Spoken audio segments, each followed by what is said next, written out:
We've missed it. The last one. Oh. Come on, we'll have to hitch. Here, I'll ask her. Excuse me, do you know when the next bus is? Shouldn't be long. A few minutes. Leaves Oxford at 6, I think. Good. But does it go to Woodstock? Oh, I don't think so. Just to Yarnton. I told you. We've missed it. It'll be all right. We'll soon get a lift, you'll see. Bit of skirt's what half these blokes are looking for. Come on, up by the roundabout. They got to slow down there. Come on, it'll be all right. We'll be having a giggle about it in the morning. A right giggle, you'll see. Last order is there. Same again. Another one? Why not? Up to you. Large Scotch. That's 120. 120. Thank you. Excuse me. Excuse me.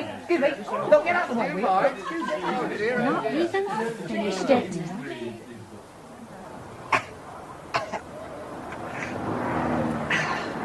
That's better.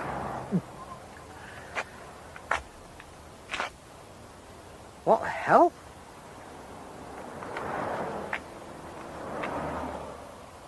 Oh, God.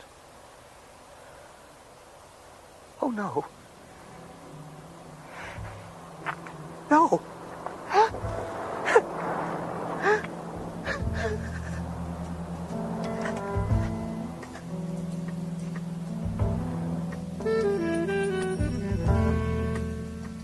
Last Bus to Woodstock by Colin Dexter. Dramatised for radio by Melville Jones, with Andrew Burt as Inspector Morse and Christopher Douglas as Sergeant Lewis. Last Bus to Woodstock.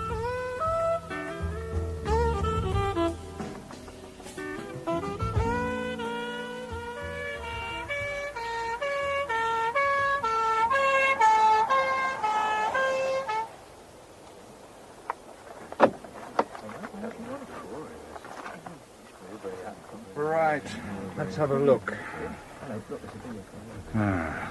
We'll need some arc lamps. Inspector Morse? Sergeant Lewis, isn't it? Yes, sir. Well, what have you done, Lewis?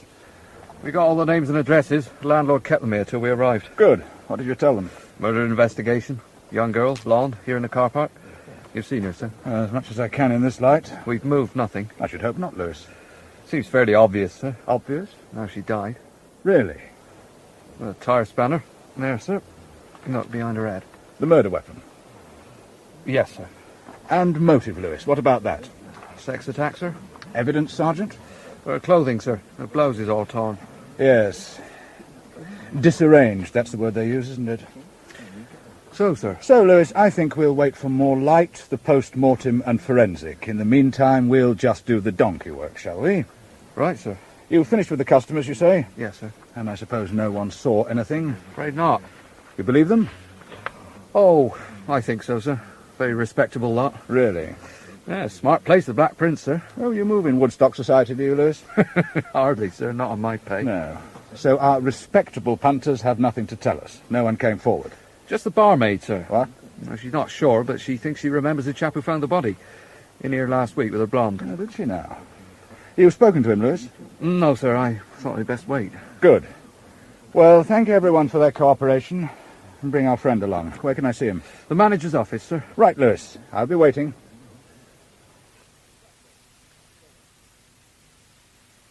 "14 down. 3 letters. Ah. Come in. I got Sanders outside, sir. Have a look at 14 down, Lewis. Huh? It's a good clue, don't you think? Oh, I'm afraid I'm not very hot on crosswords, sir. Take in bachelor, question mark. It could do. 3 letters. Get it? Sorry, but I'm afraid I... Bra. B-R-A. Bachelor, that's B-A, and take is the letter R. Recipe in Latin. Did you ever do Latin, Lewis? No, sir. Do you think I'm wasting your time, Sergeant? Yes, sir. Good man. I want you to work with me on this case, Lewis. You do, sir? Now, let's have a word with, Sanders, wasn't it? I didn't touch her, but I knew she was dead. I come straight back in and told the manager. And you've never seen her before? No. Why don't you tell me the truth, Mr. Saunders? What do you mean? You haven't got a car, have you? No. Do you usually stroll around the courtyard before you go home? I've Do you told usually you. drink on your own all evening? Not usually. Who were you waiting for? Oh, didn't she show up? No. But she did come, didn't she, in the end? I was on my She came, own. didn't she? She came, and you saw her. You saw her in the courtyard, and she was dead. Yes. But I Who didn't... was she, Mr. Saunders? Sylvia. Yes. Sylvia Kay. I think a quid, Charlie. You're on. A quid? Too good a coincidence to pass up. And at 10 to 1... Sorry? 3 o'clock at Chepstow. Black Prince. Oh, I see. But isn't that illegal? Barber. I never studied that side of the law. How did you get on at Town and Gown Assurance? Well, I spoke to the manager, Mr. Palmer. She'd been there just over a year. Copy typist. And? Nothing, really. No complaints about her work or anything. And the other girls? No particular friends. They didn't know much about her social life. Oh, she had one. Oh? Oh, she was a lively one, Sylvia. I'd bet on that. Why, sir? Her room, her clothes, her mother. Her mother? When I told her, Lewis, though she was distraught, of course, but not perhaps entirely surprised. Almost as if she'd feared this. I see. So what have we got? Sylvia finishes at the office on the night at 5 p.m., gets home soon after 5:30, leaves the house at roughly 6:30. Somehow she gets to Woodstock and, according to the lab, is sexually assaulted and bludgeoned to death with a car spanner sometime between 7 and 8. Are they sure about rape? Well, you remember her clothing, the buttons ripped off the blouse. It all points to force. What about a weapon? Oh, not much help. It's the manager's. He'd been working on his car earlier, left the toolkit out beside it. Anyone could have picked up that spanner. The time of death. That lets Sanders out, doesn't it? Almost certainly. It's hardly likely he'd have popped out and bashed her head in and then sat boozing before raising the alarm 3 hours later. No, sir. But I want him watching. Need to know more about him. Might lead us somewhere. I see to it, sir. Where do we go from here? Well, somehow she got to Woodstock. We need to know how. I can check with the bus company. Done, no joy. It seems she didn't get the bus. Taxi? Unlikely. She didn't seem the taxi sort, and she'd certainly never phoned for one from home. I've checked that. I don't seem to be much help. How would you get from Oxford to Woodstock, Lewis? By car, sir. Which she didn't have. Left with a friend? You just told me, Lewis, she didn't seem to have many girlfriends. Well, boyfriend, then. I didn't pick her up at home. Her mother saw her walking. I see. Which leaves what, Lewis? She must have hitched the lift, sir. Quite. Which is why I must go home and change. Change? I'm putting in a TV appearance tonight, Lewis. Local news. Oh, appealing for witnesses. Anyone who was on the Woodstock Road between 6:40 and 7:15 p.m. on Wednesday, 29th of September. What will you tell them? That we're looking for a very dangerous man who might attack at any time. A killer and a rapist. Now, you get yourself some lunch. Good sandwiches here. Are you not having any, sir? Oh, I have to watch my figure. The cameras, you know. You really think he might kill someone else, sir? I very much doubt it. But you said he might attack at any moment. And if you take my advice, you'll have 50p on Black Prince. Oh, for a place. On the nose, Lewis. On the nose.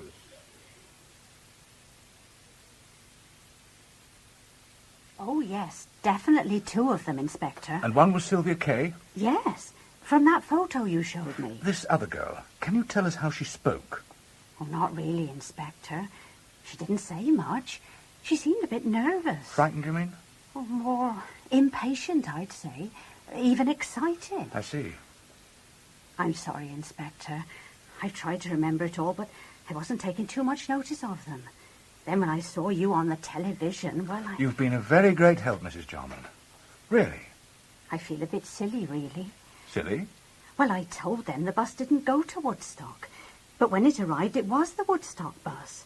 I remember thinking I'd be embarrassed if we passed them. But you didn't? I didn't see them. So they must have been picked up whilst you waited for that bus? I suppose so. How long did you wait, Mrs. Jarman? Oh, no more than 5 minutes. This is very important, Mrs. Jarman.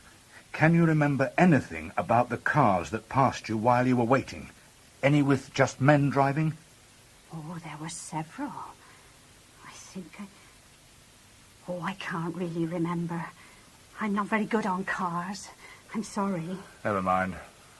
But there was a lorry. What sort of lorry? One of those car transporter things. I remember that. From Cowley, sir, for sure. Get onto it, Lewis, now. Right, sir. Is that all, Inspector? I should get home, really. Of course, I'll get a car for you. Oh, thank you. And you're quite sure? You can't remember anything else about what they said? I don't think so. Only what I told you. She just kept saying, "Come on." Something like that. And, it'll be all right. Yes. It'll be all right. We'll have a giggle about it in the morning. What? Yes, that's it. We'll have a giggle about it in the morning. Is that important, Inspector? I believe it could be. Very. Mrs. Jarman, I may have to ask you to come to see us in the morning. We shall be holding an identity parade. You mean you want me to... Oh, dear. It is necessary, I'm afraid. Oh, I see. Oh, well, in that case, Sergeant Lewis will arrange to have a car take you home. Of course. And one to bring you in tomorrow. Will 12 o'clock suit you? Oh, well, I suppose so. All right, Lewis? Yes, of course. Until tomorrow, then, Mrs. Jarman. Oh, yes, right. Thank you very much. Morse here. I want the private number of John Palmer, manager of Town and Gown Assurance Company. That's your problem. Find it. She says you're holding an identity parade. That's right, Lewis. The other girl was a colleague of Sylvia's. How'd you find that? They spoke of meeting in the morning. I see. But I asked them all. Yes. One, at least, withheld vital evidence. Told you a pack of lies, Lewis. So it seems. Sorry. Not your fault. The female of the species, you know. Not really, sir. No, I suppose not. You married men see it differently. Anyway, Mrs. Jarman will finger the guilty party for us. Yes, but identification isn't enough, is it? Not proof. Well done, Lewis. I had thought of that. I'm taking certain precautions. Corroborative evidence. How, sir? I'm going to ask Mr. Palmer to open his office for me, now. I'm going rummaging through the desks of his employees, letters, postcards, diaries, anything that might connect one of them with Sylvia.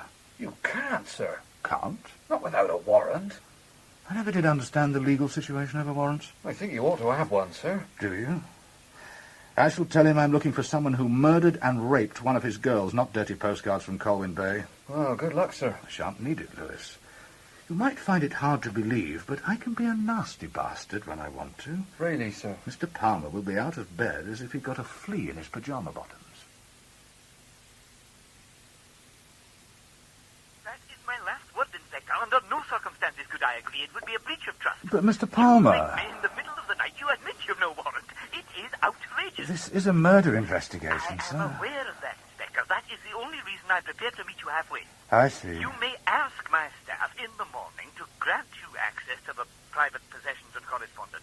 With their permission, you may make confidential copies of relevant letters and so on. That and no more. That it must be, then. 8:45 sharp, Inspector, if you please. We have work to do. And so, Mr. Palmer, do we. Perhaps you'll arrange for all your girls to be here for the identity parade at noon. Sharp. Good night.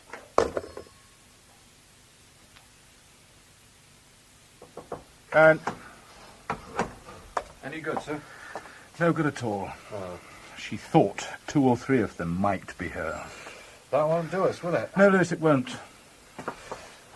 Oh, he got something from Cowley, at least. You traced the driver? Yeah, a fella called Baker. They worked it out from the timesheets. See, they have this system... Yes, all right, get to the point. Did he see anything? Oh, he saw them all right. He remembers the blonde in particular. He was going to pick them up himself. What a despicable lot, aren't we? But he didn't. No, this car pulled in first. Chap driving, not a woman, he's sure of that. Observant, Mr. Baker. So what else did he tell you about this car? It was red. Red. Yeah. Is that all? Yeah. No make, no number? Well, it was nearly dark. He was watching the road. Good for him. It is something, sir. Something, yes, but not very much. You seem to have drawn a blank everywhere else. No, not quite a blank, Lewis. You said she couldn't identify any of the girls. Couldn't be sure, I said. And there was nothing at the office to connect any of them with Sylvia. You told me that. I did. Well, I don't see that we've made any progress. What do you think of comprehensive education, Lewis? I don't know. I don't see what... And its effect on literacy? What? Have a look at that, Lewis.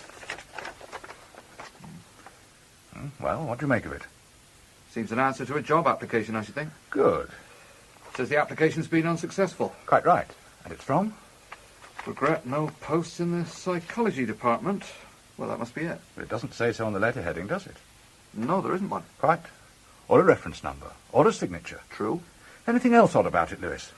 Oh, there's a spelling, sir. It looks a bit off to me. Isn't there an H in psychology? Excellent, Lewis. And 2 S's in assessing, and 2 N's in beginning, and so on. I see. What do you think, Lewis? Well, you get some pretty ropey typists these days, sir. A couple in records who can't even... Quite scandalous, and yet... You think it's more than that, sir? Significant? It just jars, Lewis, it jars. So where does it come from? Miss Jennifer Colby. One of the girls, isn't she? Yes, smarter than some of the others. She got it in the post this morning. It seems Mr. Palmer has no objection to them getting private mail at the office. But she didn't mind you seeing it, sir? No, why should she? It's only about a job. Well, I thought you'd I say know. It worries me. Slightly. So what will you do? Go and see her. Have a little chat. It's not a lot to go on, sir, is it? Probably nothing. Probably, but you see, Lewis, there is something else. What, sir? Jennifer Colby was one of the girls Mrs. Jarman pointed out. It might have been her with Sylvia on Wednesday night. Might? Only might? A long shot. A gamble. Talking of which, sir, Black Prince didn't make it. Only second, I'm afraid. Never mind, Lewis. You only lost 50 pence. Yeah. You're a pound down, sir. No, actually, I'm a few bob off. I backed it each way, Lewis.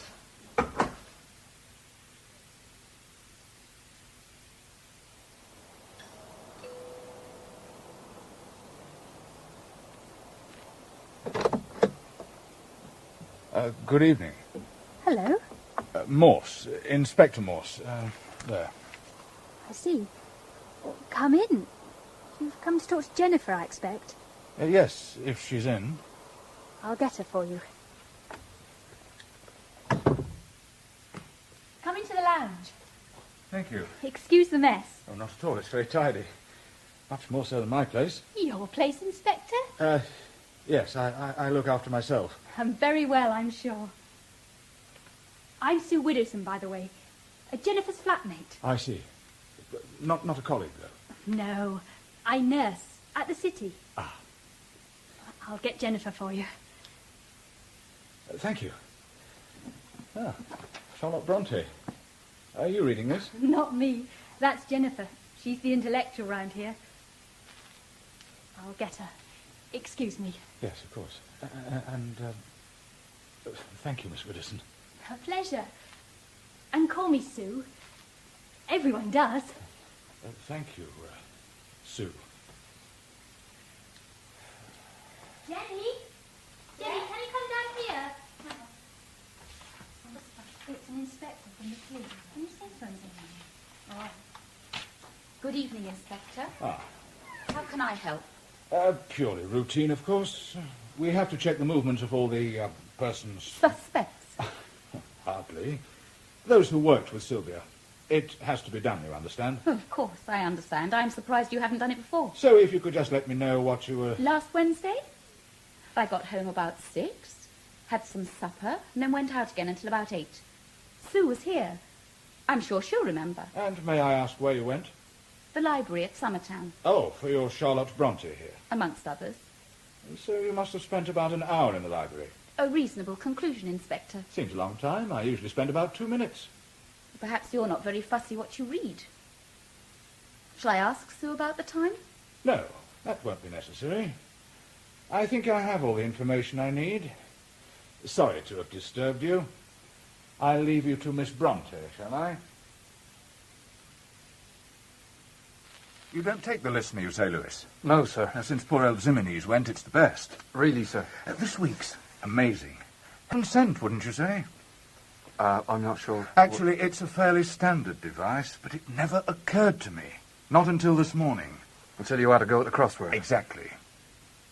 What, so how did it... Read the instructions, it's all there. Each of the across clues contains a deliberate misprint. And The misprinted letters form a well-known quotation which solves... Lateral thinking, Lewis. That's what was needed. Lateral? A blockhead, an illiterate typist. That's what we thought, wasn't it? Oh, the letter, you mean? Of course the letter. What else? Well, I just thought we were But doing suppose we assume the opposite. The work of a literary man, a scholar. Then the mistakes might were deliberate. Look at it again, in that light. Well, my spelling's not too hard. I've underlined them. Oh, right. Well, the first mistake's in assessing. Good. There's an S left out. Then there's an A missing from many. Oh, I see it. A Y from your. And so on. Which gives us... S-A-Y-N-O-T-H-I-N-G. Say nothing. So Jennifer Colby was being warned to keep quiet. Exactly. Now, she could have been the other girl. The one with Sylvia, according to Mrs. Jarman. Right. And she lied to me, Lewis. How, sir? Wherever she went last Wednesday, it wasn't the library. How do you know, sir? The date stamp in her book. It was wrong, a silly lie. I see. I want you to bring her in, Lewis. Now, just for questioning. Not an arrest, sir? Oh, no, Lewis, not yet. She could be an accessory to the crime of murder, but she might also be in danger. Because she knows, you mean? Exactly. Because she knows who murdered Sylvia Kay.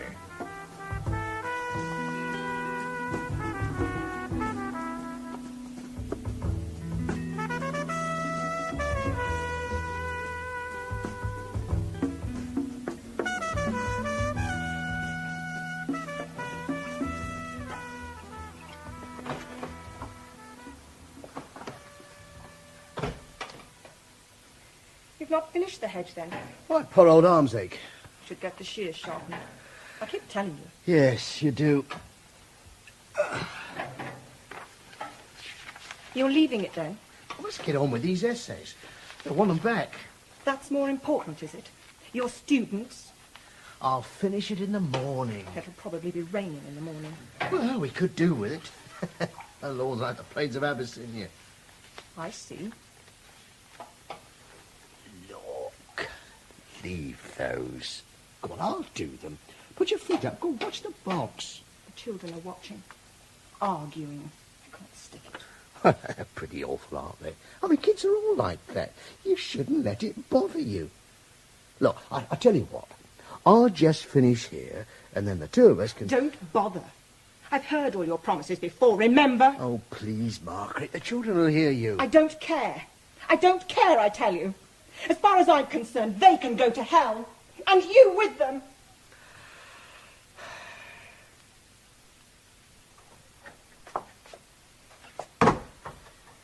Good afternoon, Miss Colby. Good afternoon, Inspector. Am I allowed to go now? We have no authority to detain you against your will. Didn't Sergeant Lewis tell you that? He did. And I do have things to do, so perhaps if I could just sign my statement. I hope you won't be so foolish as to do that, Miss Colby. Pardon? To sign a statement which we both know to be false. I believe, Miss Colby, that you are withholding information which may be of very great value in discovering the identity of Sylvia Kay's murderer, in addition to which you are supplying the police with information which you know to be false. Am I allowed to ask why you're saying this? You persist with the legend that on the Wednesday night that Sylvia was murdered, you went to the library? But I did. But you didn't. And I can prove it beyond doubt. I see. Well, I must have got muddled. Really? Well, what were you doing on Wednesday evening, Inspector? Can you remember? Can you produce witnesses? Can anyone back up your story? I am not suspected of hitching a lift to Woodstock with Sylvia Kay. And I am. And you are. You really think I was with Sylvia? And I think you knew the driver of the car who picked you both up. And I think you're protecting him because you're scared. You'd rather not get involved, but you are involved, Miss Colby. That's why you're here. That's why I've got to know the truth. Well? I'm sorry, Inspector. I caused you a lot of trouble. You're right. It must have been Thursday I went to the library, not Wednesday. And on Wednesday? I did go out, and I did go on the road to Woodstock. Yes. But I didn't get as far as Woodstock. What? I stopped at the Golden Rose at Begbrook for a drink. A lager and lime. And then? And then I came home, Inspector, about 7:30, I think. Well, go on. What do you mean, go on? That was all. All? Are you telling me? Please. you mustn't be too angry with me, Inspector. I've been so flustered and frightened. Why have you been frightened, Miss Colby? So many funny things have been happening. I don't seem to know what's real and what's not. What funny things? Everything, really. I'm beginning to wonder if I know what I'm doing. I thought I told you the truth about Wednesday. Now I realise I didn't. And then there was the letter. Letter, Miss Colby? At the office telling me I hadn't got a job. So? I hadn't even applied for a job, Inspector. I see. Let's just get back to Wednesday night, shall we? Make sure I've got the details straight. I shall check, you know, at the pub. Yes, of course. I understand. But it was fairly crowded and I didn't stay long. No. But you never made it to Woodstock, only as far as Begbrook. I was never going to Woodstock, Inspector. You mean you asked this man to drop you off at Begbrook? What man are you talking about? The man who gave you a lift. I didn't get a lift. You didn't what? I said I didn't get a lift. I never hitchhike. Why should I, Inspector? I do have a car. I suppose if someone at the pub remembers her, she'll be in the clear, sir. And if they don't, we're no further on. Nothing to go on. You still think she's lying? Well, don't you? Well, I'm not so sure now. She's such a good liar to get any damn fool to believe her. You could be wrong, sir. No, we're just tackling it the wrong way. You know, Lewis, they tell me you can climb the Eiger in carpet slippers if you go the easy way. You mean we're trying the hard way? No, man, just the opposite. We've been trying to solve it the easy way. Now we've got to try the hard way. How? We've been trying to find the other girl, to lead us to the man. Well, according to you, we have found her. Indeed, but she's too clever for us, for the moment, and too loyal, so we're up a dead end there. If the girl won't lead us to the man, all right, we find the man. I see. And how do we go about that, sir? A little Aristotelian logic, Lewis. Oh, indeed. You'll have to tell me about that, sir. Oh, have no fear, Lewis, I will. In the morning. Well, off you go. Back to Mrs. Lewis's welcoming bosom. You lucky man. Oh, thank you, sir. Right on the tiles for you, is it? In a sense, yes, Lewis, since you ask. You bachelors. The ceramic tiles, Lewis. I'm decorating the bathroom. Oh, I didn't know you were a do-it-yourself man, sir. I'm not, Lewis. But we bachelors, what choice do we have?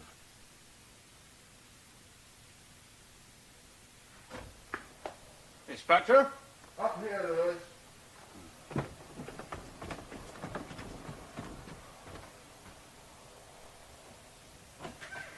Ah. There you are, sir. Yes, here I am, Lewis. And before you ask, yes, it does bloody well hurt. You've got millions of nerve endings in your toes, Lewis. Did you know that? Really, sir? Yeah. I had an uncle once who dropped a beer barrel on For his God's foot. sake, Lewis. Sorry, sir. Let me give you some advice, Lewis. Sir? In the first place, don't fall off ladders. But if you must, don't choose Sunday evenings. And above all, don't let them take you to the city in general.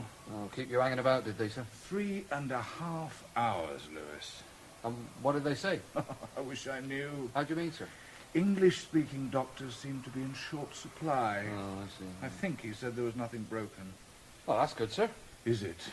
There's nothing good about being confined to bed for 2 days and then being swathed in crepe bandages and stuck on crutches for God knows how long. Well, I brought some cans of beer, sir. Better than grapes, I got. You're a good man, Lewis. Began, as all logicians must, with a hypothesis. Not an entirely fanciful one. We have some indications, but I concede a hypothesis. A hypothesis, sir? A proposition assumed for the sake of argument. Which is? That the murderer lives in North Oxford. Really, sir, we A know. theory, Lewis, I admit, but one I can bolster with argument. Now, our man is intelligent, academic even. He's a local man, we can assume, because of his relationship with Jennifer. He drives out for a drink to Woodstock.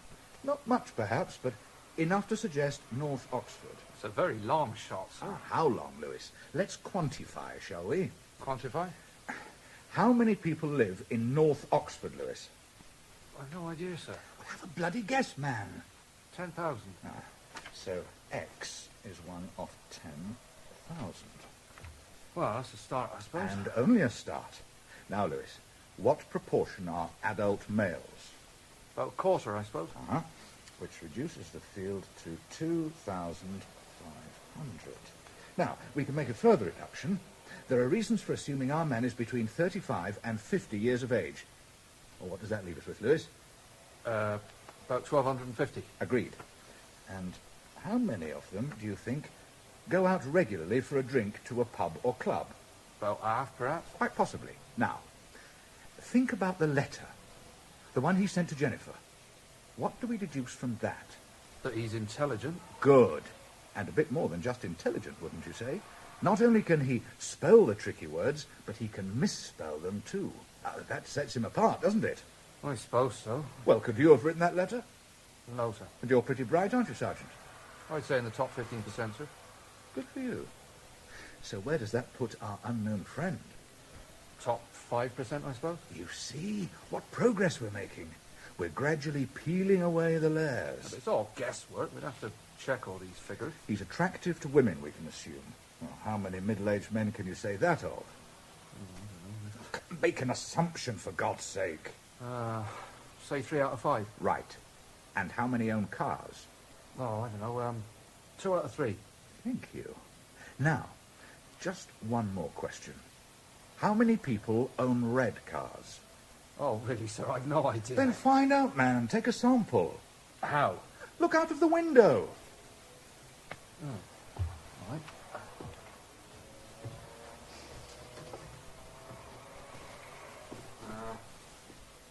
That's a flat one. Sort of beige. Green. Ah, red one, sir. Another black, white, and another white. What's that? Oh, about 1 in 10, I'd say. Excellent. There you are, Lewis. Our man. A male person, resident in North Oxford, married, goes out for a drink regularly, sometimes to Woodstock. Well-educated man, perhaps at the university, age 35 to 50, attractive to women, and drives a red car. Well, that's what we're assuming, isn't it? So it seems, sir, but I... And how many people in North Oxford fall into that category? The figures are there. If my division is correct, how many of your 10,000 meet the criteria? 1, sir. Exactly. But I don't know it's 10,000. I just said the first thing that Start came with in the mind. local authority. They'll have an up-to-date list of residents. Would take a lot of men. You'll get them. All right, sir. If you feel up to it, we can get on to it in the morning. No, Lewis, I'm sure you feel up to it. Get on to it now. Peter, this is a pleasant surprise. Oh, come on in. I thought this was your golf morning. Bit too chilly. I thought a walk to North Oxford would be less painful. Not too early for a drink, I hope. Ooh, no, never too early. A Scotch would be lovely.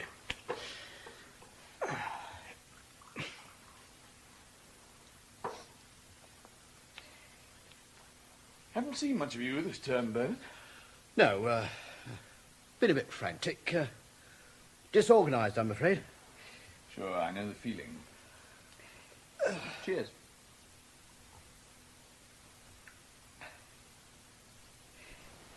Is everything all right, Bernard? Of course. Why shouldn't it be? Well, you just haven't seemed your old self. I thought you might be a bit under the weather. I'm fine. And Margaret? What about Margaret? Oh, nothing. Just curious. She's well. We're both fine. Good. Oh, excuse me. Oh, no, that is...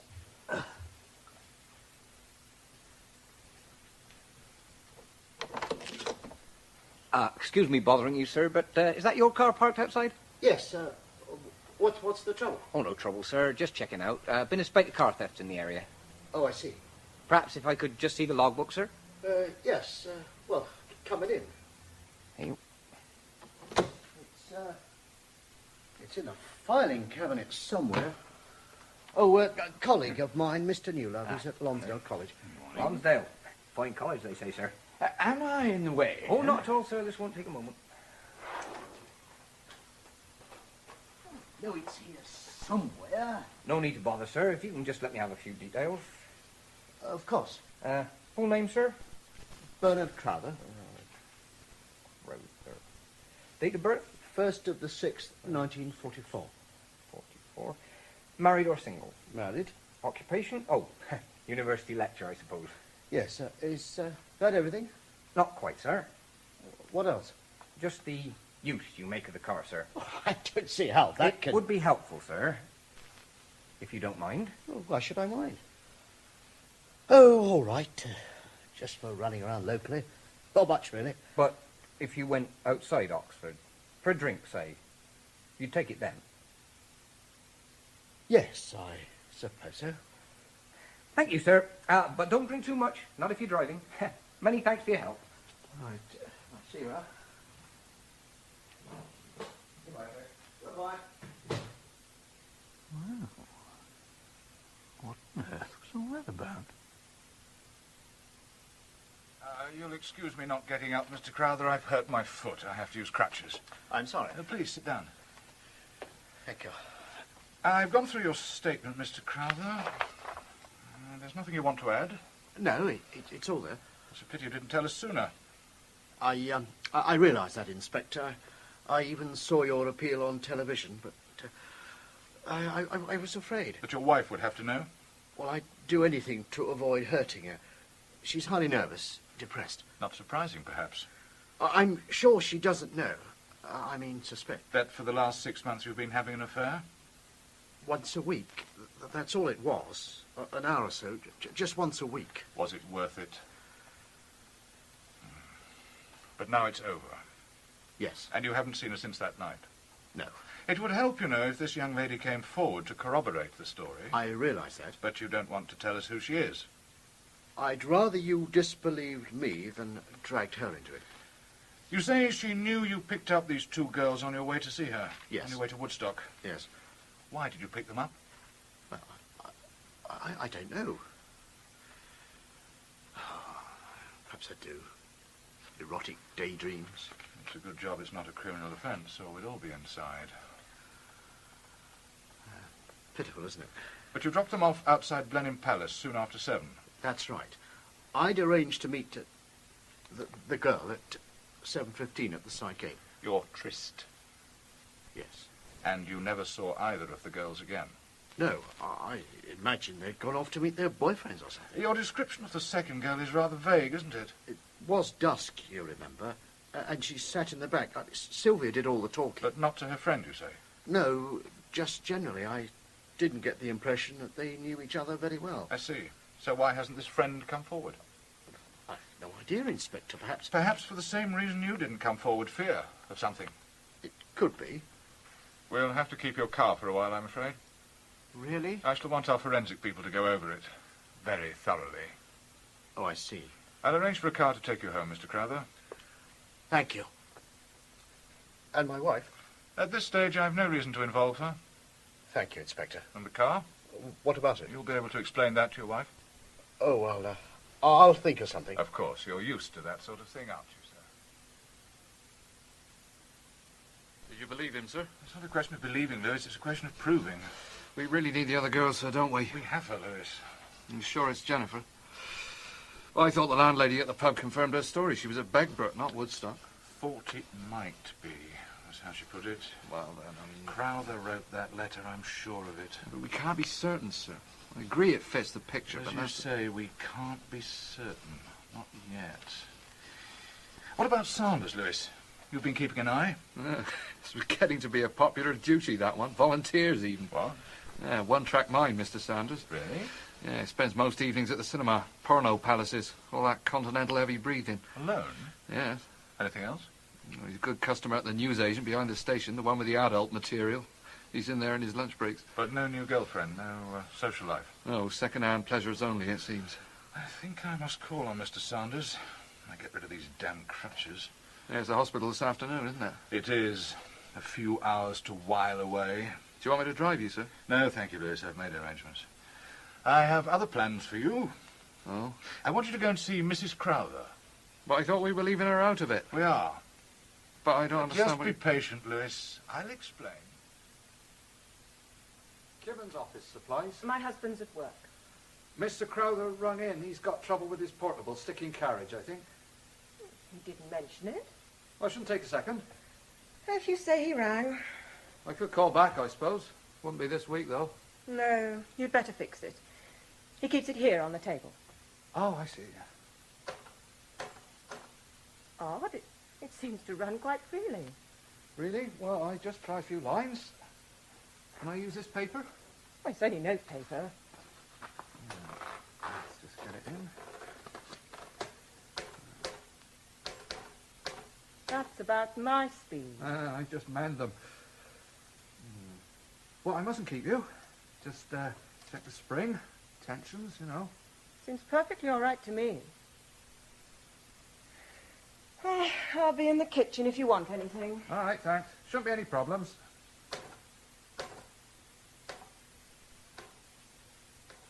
My appointment was for 3 o'clock. That was an hour ago. Doctor will see you as soon as he's free. Why you tell me to come at 3 if I'm not... I'm sure you'd be more comfortable sitting down, resting your leg. I hope you're being looked after all right, Inspector Morse. Well, if you call me... Oh, hello. You remember me? Don't you remember me? How could I forget you? Sue. That's right, isn't it? Everyone calls me Sue. Oh, of course, the city in general. You work here. Oh, not one of your more brilliant deductions, Inspector. I like the uniform. Very attractive. Thank you. Please, have a seat. I'm sorry, I daren't. I'm on duty.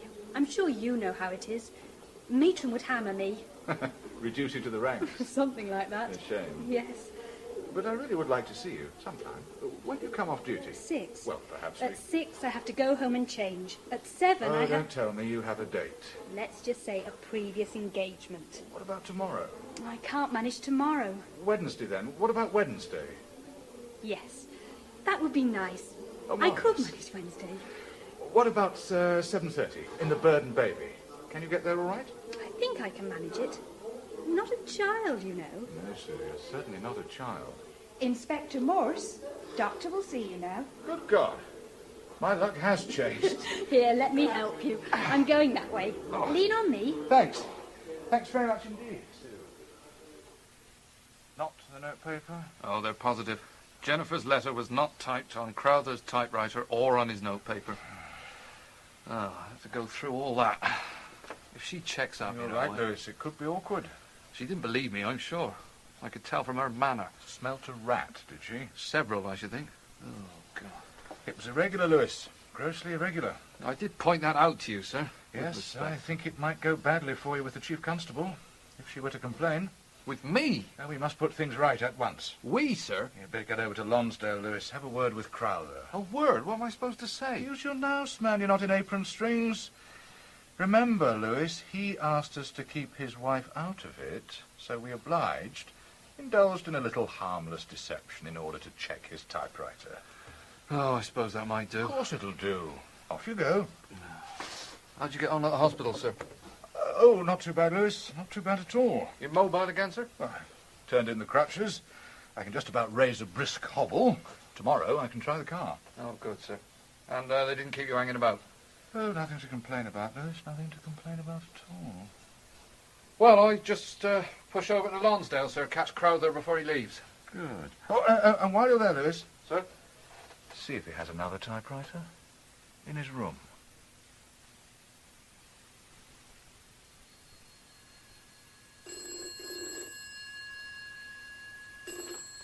Hello? Is that 54385? It is. Can I help? I'd like to speak to Miss Widowson, if she's in. Yes, she is. Who shall I say is calling? An old school friend. I'll get her straight away. Inspector Morse. Sue! Suey! An old school friend on the phone. Hello, who is that? Hello. Morse here. I don't remember you at school, Inspector. No, I was very shy. You must have been. But you've grown out of it. Well, not quite. I feel rather tongue-tied. Oh, dear. You're not cancelling our date, I hope. Oh, no, quite the contrary. That's why I rang. Oh, good. You see, I could get tickets. A dinner dance at the Sheridan. Oh, lovely. Oh, you'd like it? It seemed more exciting than a I'd drink. love it. Several of my friends from the hospital are going. Not too many, I hope. I don't want to have to share you. Perhaps it's not such a good idea. It'll be fun, you'll see. Shall I pick you up about 7:15?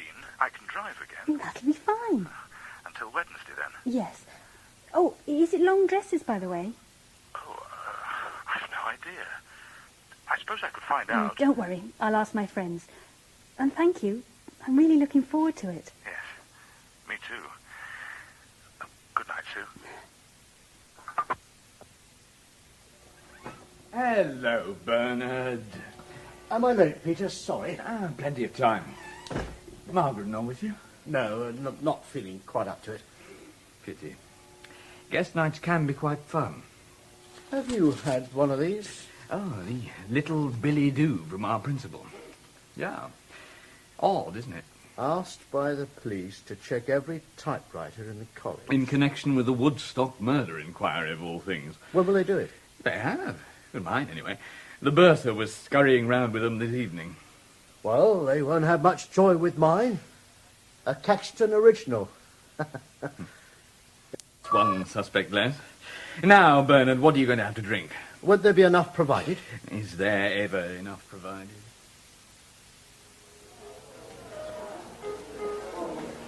Hello, Sue. All right? Hello, Adam. Who's that? Dr. Ayres, he's one of our housemen. Dances well. Yes, doesn't he? This must be very boring for you. Of course not. I must have been off my head. You did say you were tongue-tied. Ask you to a dance when I had my foot swathed in bandages. I think your plimsoll looks very fetching. Do you think it'll catch on? Black tie and plimsolls? I'm going to order a bottle of champagne. Steady now. It is a special occasion. You've got to drive me home, remember? Not for a long time yet. Right then. And perhaps after the champagne, when they play a slow number... I'll give it a go. Plimsoll and all. Waiter, over here.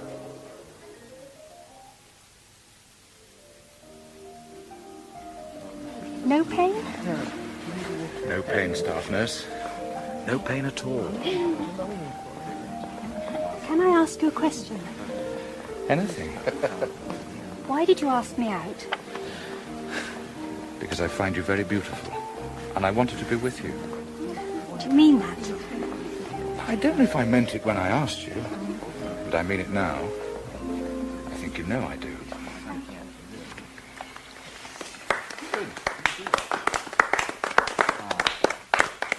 Can we go now? Somewhere on our own?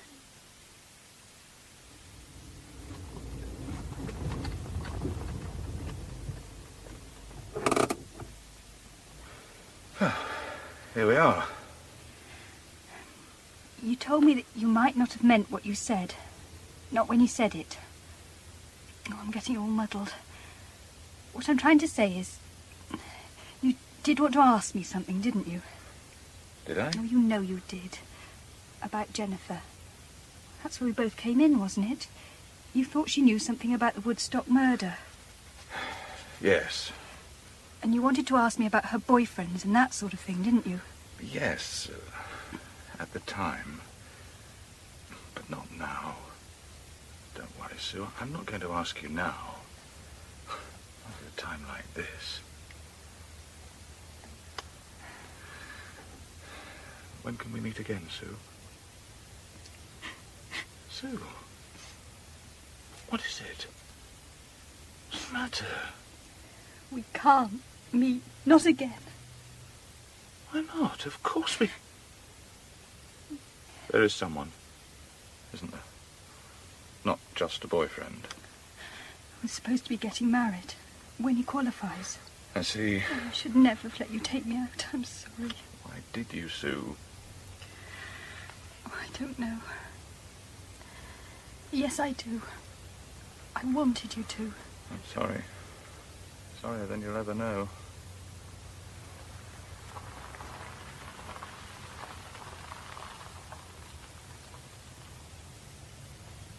It's Jennifer. She parks her car around the corner. Does it sound silly to say thank you? Thank you for this evening. 'Tis better to have loved and lost, I suppose. Good night, Sue. I'd better... Good evening, Inspector. You're back early. We didn't want to drink and drive. Very commendable. Will you come in for coffee, Inspector? No, thank you, Miss Colby. Good night, then. Are you sure you don't want to come in for coffee? I'm quite sure.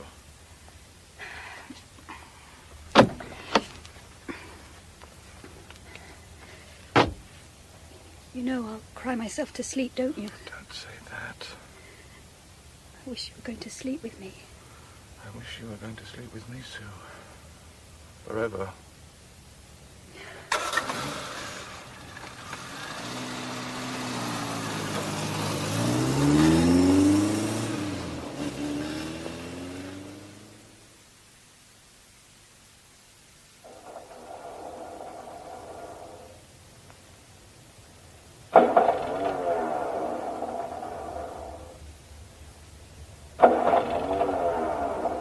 Damn, damn, damn, damn.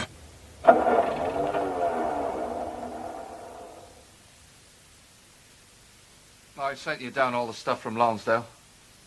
Yeah, don't keep us hanging about, will you? You know what he's like. Ah, especially this morning. He'd be in a really foul mood this morning. All right. Yeah, quick as you like then, all right? Yeah, cheers. Morning, sir. You got it fixed then? Yes. Battery, was it? Yes. It's the damp weather, sir, leaving them outside. Is it? Expensive new batteries. Over £50, Lewis. Oh, it's a bit steep, sir. Where'd you get it? My local garage. You should have tried the tyre and battery people at Eddington. I always use them. Oh, always having car trouble, are you, Lewis? Well, I had a couple of punctures recently. That can happen to anyone. Can't you change a tyre, Lewis? What are you, an old woman? A spare, sir. You have to have a spare. It's the law, you know. You know, I find them very reasonable. Obliging. It's more than most garages these days. They turn out any time in an emergency. Lewis, you're a genius. Pardon, sir? These tyre people. How many branches have they got? Just the two, I think. The one at Headington. Get onto it, Lewis. But I thought you got a battery, Not sir. for me, man. But I thought... For Miss Colby. Miss Jennifer Colby.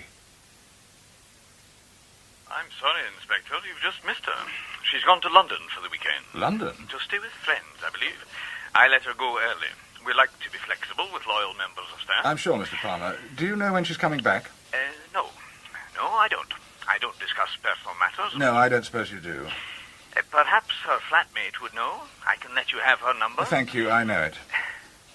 Well, perhaps she could help you, Inspector. Now, I really must get Yes, thank you, Mr. Palmer. Away for the weekend, sir, is she? So it seems. Yeah, what about Crowther, sir? Should we bring him in? I'm not sure. I'd rather they confronted each other.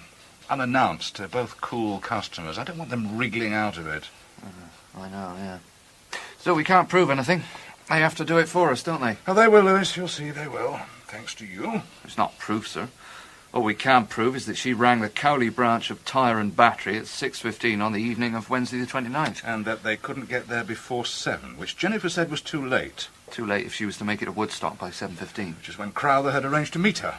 Yeah, it does seem to fit, sir. There are a lot of coincidences. Life is full of them, Lewis.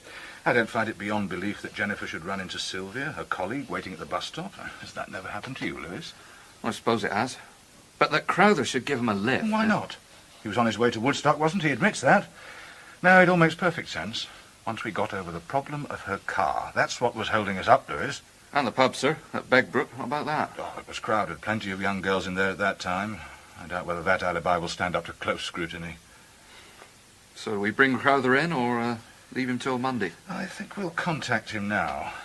Call him for Monday. Give him the weekend to sweat on it. Lonsdale College? Can you put me through to Mr. Crowther's room? What? Oh, I see. Might I ask where? Oh, thank you. No message. No luck, sir. What do you make of this, Lewis? Crowther is away for the weekend, at a conference. Somewhere in London. Will you come in? Wait for her. If you don't mind. No, I don't mind. Would you like some coffee? No thanks. She shouldn't be long. The London trains are usually on time. Yes. When you telephoned, I thought... Did you? I'm sorry. But it really is Jennifer you want to see. Yes. You think she's got something to do with the Woodstock business, don't you? Something, perhaps. I don't know if I should tell you, but Tell me. I nearly phoned you 3 or 4 times. I wish you had. So do I. Sue. Yes? Come here. I've missed you. Very much. Sue. I've been so mixed up, thinking about you and about David. And what have you thought? I just don't know anymore what to do. Time, Sue. Give it time. Then you'll know. We'll both know. Do you think so? I'm sure. And what? while you're thinking, would you like to come out with me again? Oh, yes, of course.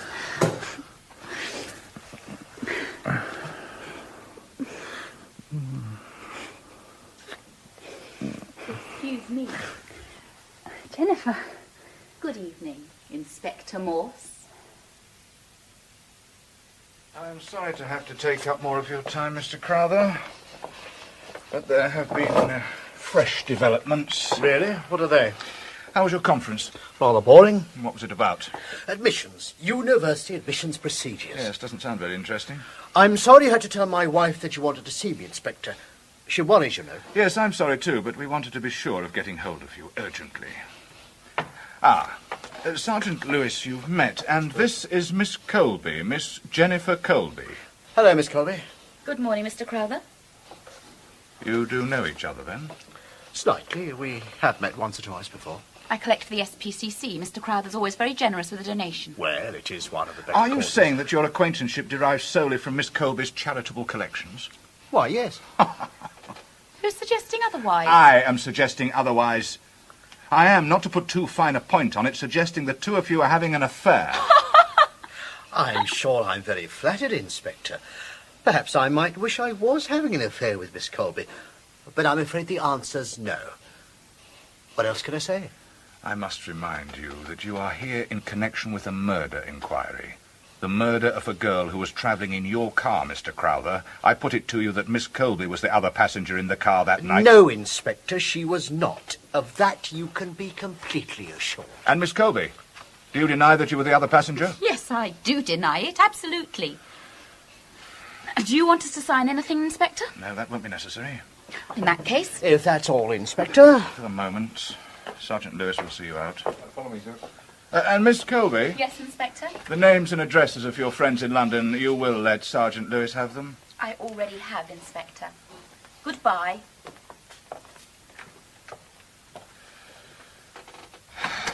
They're lying. Both of them, lying in their teeth. Yes, sir. They're a pair of prize liars. Oh, come on, out with it. What, sir? You know what I mean. You think I'm up the bloody pole, don't you? You think I'm going bonkers. You believe what everyone else says, but not me, don't you? Well, don't you? I think you are wrong, sir. You think I'm wrong? Let me tell you something. If anyone's wrong here, it's not me. If you can't see those two are lying to save their own necks, you shouldn't be on this case. Do you hear me? Perhaps you ought to have someone else, sir. Perhaps. It's not just their denials, sir. It's what the lab said about the note. It wasn't Crowther's typewriter at all. We ought to check up on this chap New Love. New Love? Who the hell is he? We've never heard of the bloody man before. All right, he's got a typewriter. That's not a sin, is it? He didn't write that letter. Crowther did. And if you don't see that, you must be as blind as a bloody bat. But don't you think we ought to have Lewis! Sir. Just bugger off for a bit, there's a good man. Right, sir. And you, sir? I just want to think, Lewis. Just let me think, will you? Right, sir. Margaret? Margaret, you in the kitchen? Margaret, where are you? Margaret? Margaret, what are you doing? Open the door, Margaret! Margaret! Margaret! Margaret! Margaret, for God's sake! Margaret! Oh, no! No!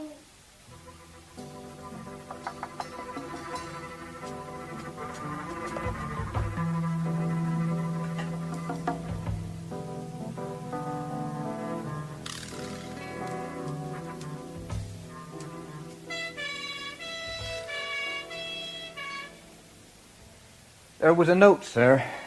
They always leave a note, don't they? For him? Yes, sir. Did you read it, Constable? I don't think so, sir. He was more or less flaked out. Where is he now? Upstairs with the doctor. He's in poor shape. I see.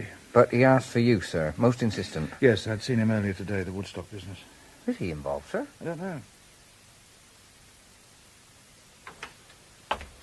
I checked with the Radcliffe, sir. It was a heart attack. He had a fair night, but no visitors yet. Right, Lewis. What was he going to tell you, do you think, sir? Well, perhaps it doesn't matter much now. Not matter, sir. I had this morning's mail. Who from, sir? She left 2 notes, it seems. One for me as well. For you, sir? Why should she do that? He was quite wrong, you know. She knew all about it, had done for weeks. His affair? She'd taken to following him. In a Mini, Wednesdays. Missing her evening class. Ah. And that night, did she follow him then? She was there, Lewis. A few yards away. Then she must have seen the... The car turned into the car park of the Black Prince. I parked and walked cautiously up to the yard. I hid behind a car on the left of the yard. Bernard's car was parked on the same side. They were sitting in the front. Bernard and a blonde. She looked no more than 17. They were sitting talking. Then I saw them kissing. I felt burning anger. Then they got out of the front and went into the back. I couldn't see any more. At least I was spared that. Well, she's really done for him, sir, hasn't she? Nailed him as well as herself. I suppose he got carried away and Sylvia struggled. No, she hasn't nailed him. She loved him. She says at the end, he did what hundreds of men do, and for that I blame myself and no one else. Then why tell us he was there? You didn't let me go on. There's more, sir. Oh, yes. The car moved off and out of the yard. The girl stood where he had left her. The darkness seemed blacker than ever as the car lights faded. I came up behind her. I had a tire lever. It had been lying in the yard. Jesus. I hit her across the back of the head. It seemed like a dream. I felt no remorse, no fear, nothing. You thought it was something like that, did you, sir? No. There's no doubt who wrote it, sir? No doubt at all. So that clears it all up, sir? It clears one thing up, Lewis. Only one, sir?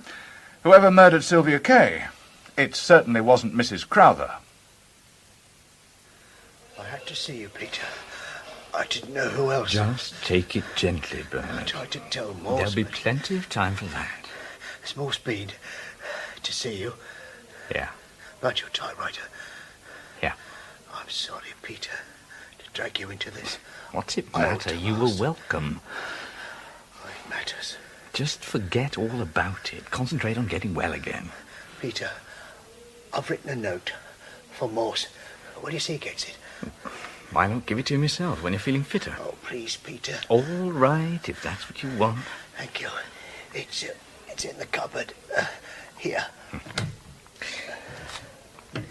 I'll see he gets it, Bernard. Well, if there's nothing else you want, they said only a couple of minutes. I'll come again. Peter. What is it, Bernard? Please stay. I've got to tell you. Tomorrow. The Woodstock murder. You know about it. Well, only what? I picked her up, you know. Sylvia Kay and another girl. I didn't know. Funny, really. I was going to meet one of them anyway. Leave it, Bernard, not now. I ruined that, of course. They knew each other. We had to pretend. I dropped her off. But not Sylvia Kay. No, not Sylvia. Can you understand, Peter? She was asking for it. She was that sort. Must have been crazy. I had her, Peter, in the back seat. Can you believe that? Look, I don't think you should talk about this. And I left. I just left her. And she was all right when you left her? I just drove home.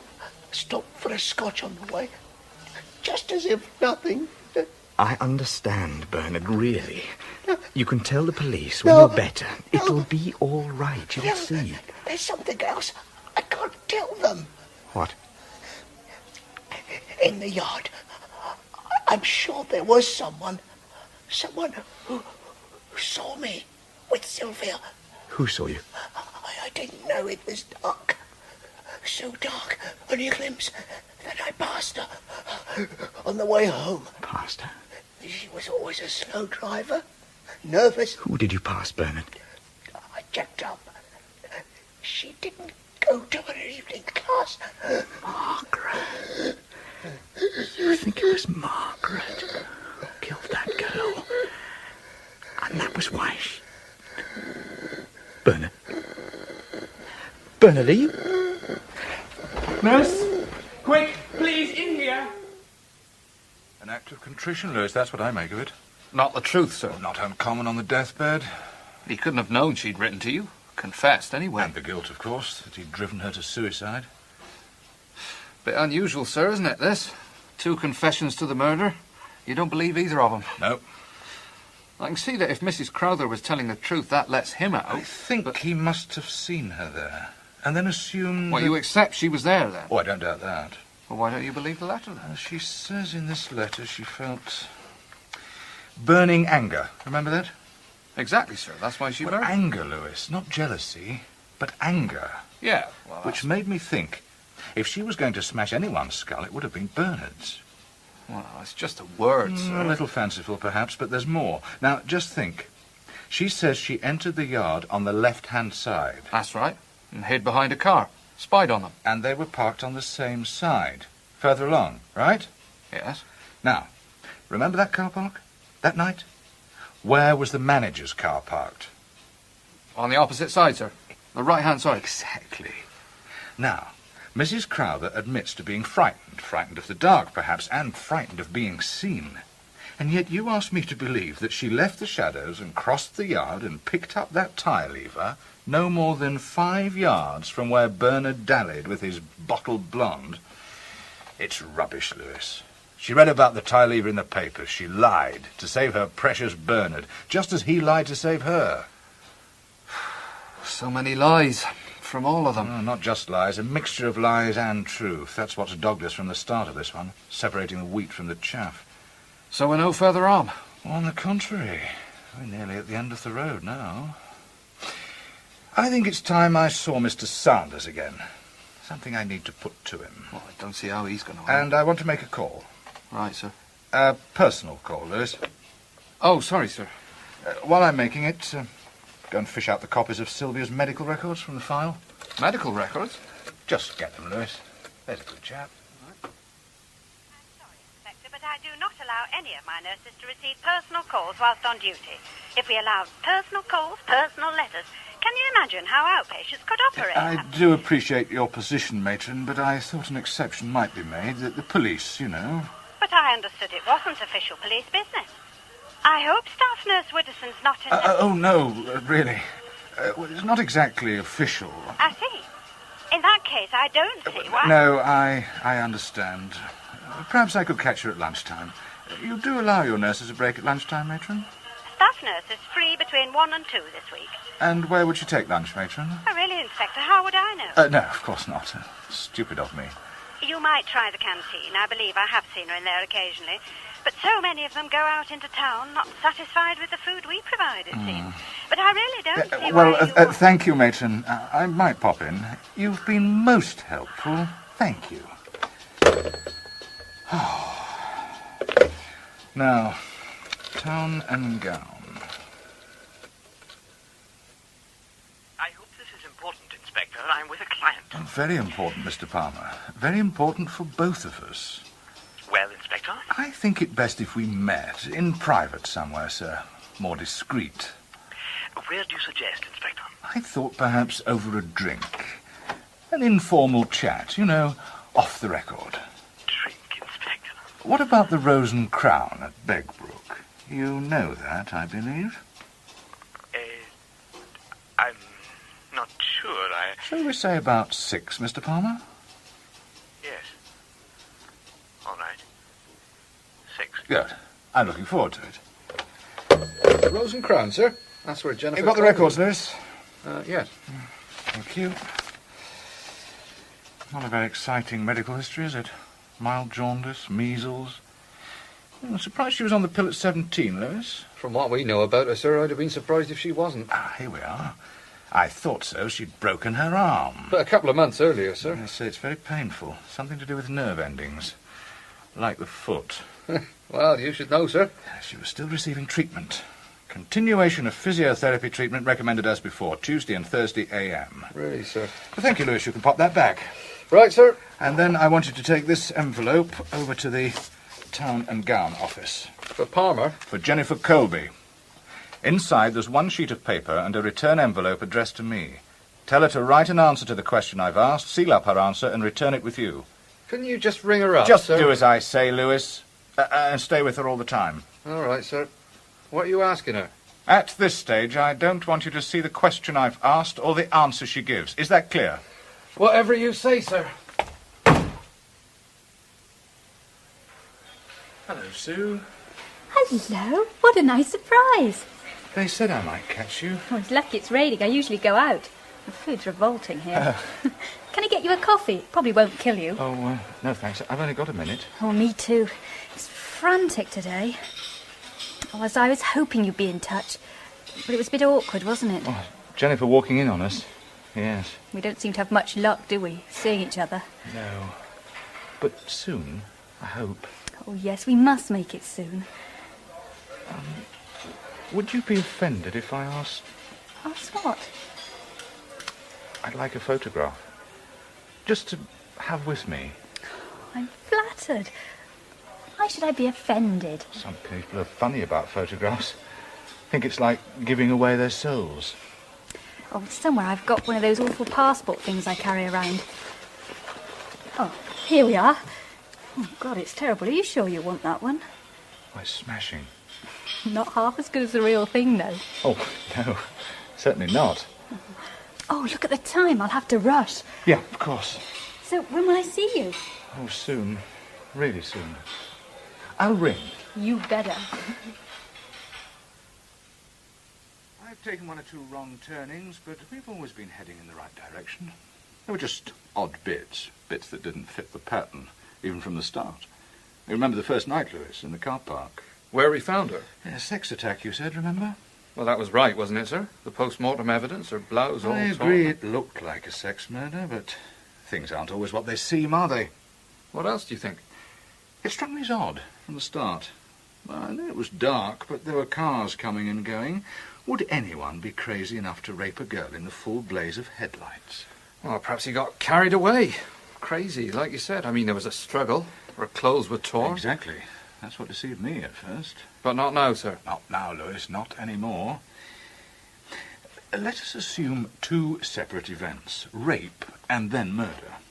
The first seemed clear-cut. There'd been sexual activity. Her clothes had been torn about. That's what diverted me. How, sir? I told you, Lewis, that Sylvia was no angel. Everything we know about her indicates that she was fast, easy. I wouldn't have put it beyond the bounds of probability that Sylvia could have engaged in casual sex with a stranger, the man who picked her up. Who we know was Crowther. Yes, and if we believe Margaret's confession, or part of it, we have our explanation for those signs of sexual activity. But hardly rape, sir. Exactly. And Newlove told us what Crowther said just before he died. She was willing. Once I was sure Crowther had picked her up, I became less sure about a sex murder. Did he strike you as the type? Well, I suppose not, sir. Not really. He was quite capable of infidelity, casual sex, but... Well, so are most of us, I'm afraid. But not murder. No. I was more and more sure of that. So when you got his wife's confession... I didn't believe it. But she was quite right in one thing. The murder was quite separate. We'd been looking at one composite event. But there were, in fact, two. Oh, wrong, Lewis. There were, in fact, three. Three, sir? Yeah, we assumed rape and murder, almost simultaneous. But once we picked up Crowther, and from Margaret's evidence and what we know about Sylvia, we have a very different picture. Sylvia a willing partner and a murder by a third party. But you're forgetting something, sir. The torn clothes. Her blouse was practically ripped off. Ah, I wasn't forgetting it. That was the trouble. I was preoccupied with it, fitting it into the pattern, the composite picture. And it didn't fit? No. It was a third piece of the jigsaw, a quite separate piece. Good God. That's terrible. Perverted. Ah, indeed. And as the case progressed, there seemed to be only one person sufficiently warped to interfere with the body of a dead girl, a man who feasts on a diet of blue films and pornography. Sanders. Of course. I went to see him, Lewis. He's sick, and he knows it. But he's not unlikable in a nasty sort of way. He's promised to see a psychiatrist, not that I expect that'll do much good. And he admitted that... Think about it. He'd been waiting for her all evening. He'd drunk too much. When he did find her, he was sick in mind and body. Sick not only from too much drink, but from pent-up sexual frustration. He found her quite by chance, I'm sure. And he fiddled about with her, is that it? That is it. He certainly does need treatment. At least it cleared up the contradictions, made sense of it. It didn't take us any closer to finding out who killed her. Just helps rule out Sanders. We're good at that, aren't we? Ruling people out. Don't belittle it. Processes of elimination. That's how you found Crowther for us, remember? Me? Well, it wasn't really me. Now there's really only one person left, isn't there? Our Miss X, you mean? The other girl? We can be pretty certain Crowther dropped her off somewhere. Once he realised she knew Sylvia, it was too risky. You're convinced that was Jennifer Colby, aren't you? She's lied from the word go. And why?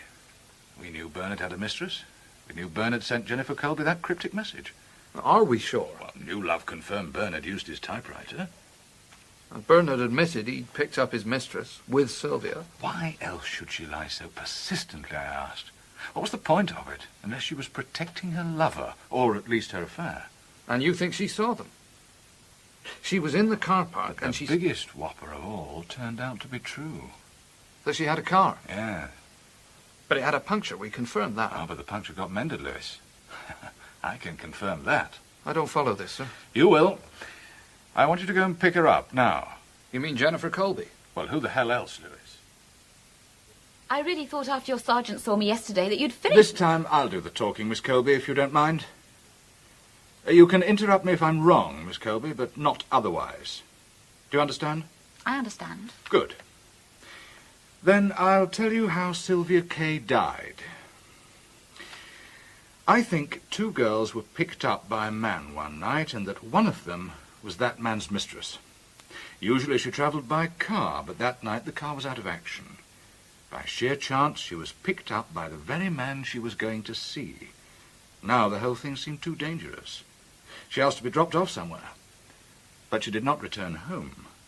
She knew the other girl. She didn't like her, but she knew her, and she knew she was attractive to men. She began to feel a growing and uncontrollable jealousy. Her lover was unfaithful to his wife. Was he also capable of being unfaithful to her? She decided to go after them. Sylvia must have told her where she was going. A bus came. The Woodstock bus, after all. She caught it, and she found them. She saw enough to unleash her rage at that cheap slut of a girl. Perhaps they confronted each other. I think Sylvia sensed that fury and tried to run, but her skull was smashed by one vicious blow. A killer dragged her body into a dark corner of the yard. Then she walked out into the night. Do you think that's how it happened, Miss Colby? Yes. And we both know who murdered Sylvia, don't we?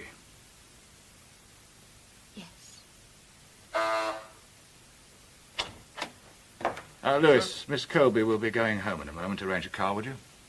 A car, sir? That's what I said. Straight away, please. We've taken up quite enough of her time. Right, sir. Just clear one thing up for me, Miss Colby. Who mended your puncture? The man across the road. I helped him. I see. And how long have you been the mistress of your employer? About a year. Wasn't it a bit risky? Telling someone else? Well, it meant we could have a room. Once a week. Mr. Palmer told you I knew. Yes, this morning. How did you find out, Inspector? Luck. Or bad luck for some, I suppose. I checked a night school register. How did that help? I was looking to see if Mrs. Crowther had been present. How did that tell you? She hadn't. But a Mrs. Josephine Palmer had. A regular attender every Wednesday. You must have a very suspicious mind. Yes, it helps. It was enough to raise a small doubt. I see. And when did this business of the letters start? In the summer. I thought it was rather melodramatic, but it seemed to work for them. The car's waiting, sir. Right. Thank you. I'm sorry, Inspector. I really... Goodbye, Miss Kilby. Right, follow the officer. All right. Excuse me, sir, but I don't think you're being exactly fair with me. What do you mean? You told me the case was over. It is, Lewis. Well, how can it be? You just let the... At 9 a.m. this morning, a person was charged with the murder of Sylvia Kay. Who? You had the name, Lewis, in that envelope.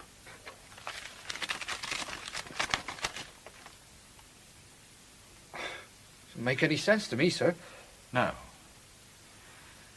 Leave me now, Lewis. I'll tell you later. Not now. Good afternoon, sir. You want to go through? Thank you, Sergeant. The key, sir. Thank you. Cell number 1, sir.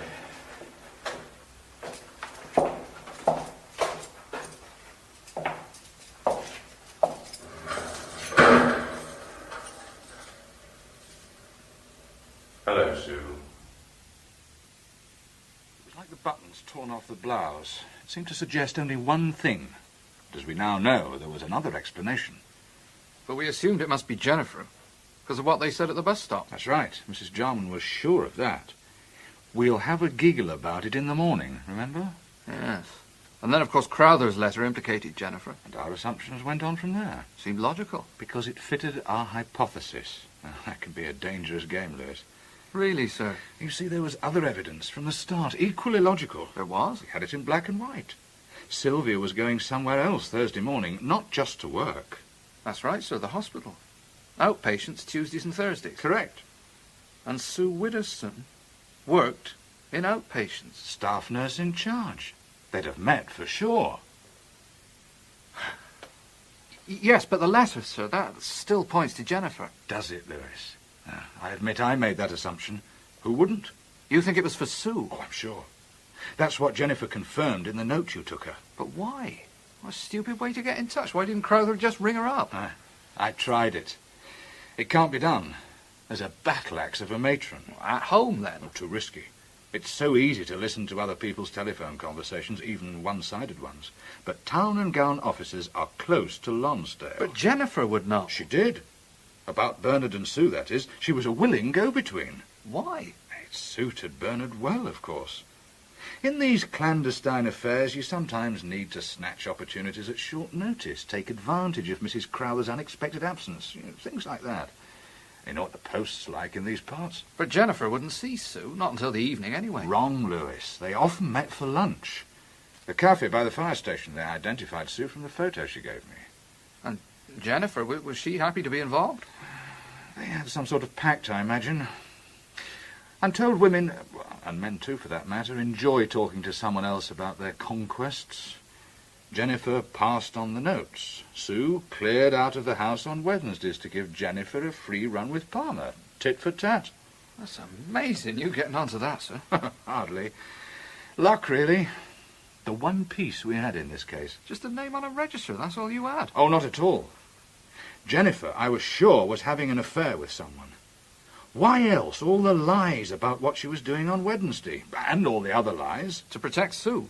Jennifer? Protect anyone else? Oh, not her. You know, she didn't know about Sue. Nor what happened that night. I'm sure of that now. She just lied to protect herself, her affair. And I couldn't imagine Jennifer bestowing her favours without advantage. Palmer was a reasonable bet. Her boss.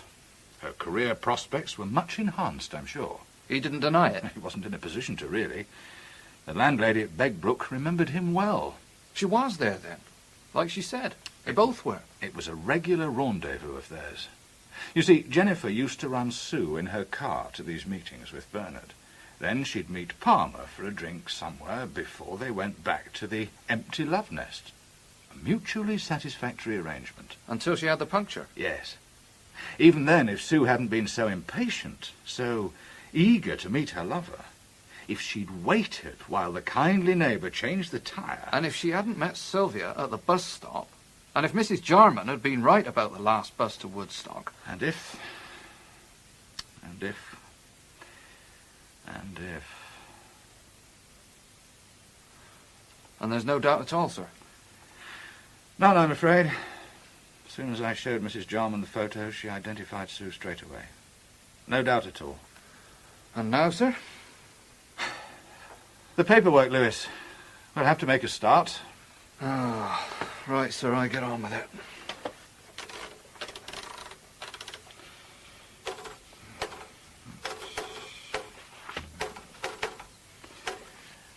You know something, Lewis? What, sir? I'm not surprised you didn't fool Mrs. Crowther. Mm-hmm. There's nothing you need. No, nothing. I mustn't come again. You know that. Inspector, Yes? perhaps you can't believe me, and it doesn't matter now anyway. But I loved you. Goodbye, Sue.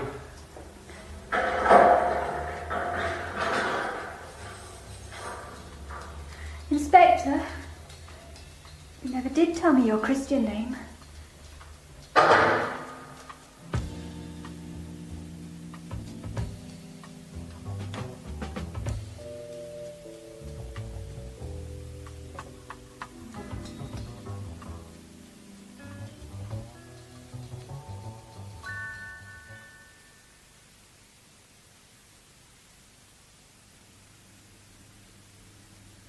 Last Bus to Woodstock by Colin Dexter was dramatised for radio by Melvyn Jones, with Andrew Burt as Inspector Morse and Christopher Douglas as Sergeant Lewis. The rest of the cast was Sue, Sarah Jane Bickerton, Jennifer, Deborah Cranston, Bernard, Alan Thompson, Peter and Palmer, Graham Blockey, Margaret, Maggie Tarver, Mrs. Jarman and the matron, Patricia Gibson, John Sanders, John Hartock, and Sylvia Kay, Deborah Appleby. Other parts were played by Deborah Appleby, Graham Blockey, and John Hartock. The programme, which came from Bristol, was directed by Brian Miller.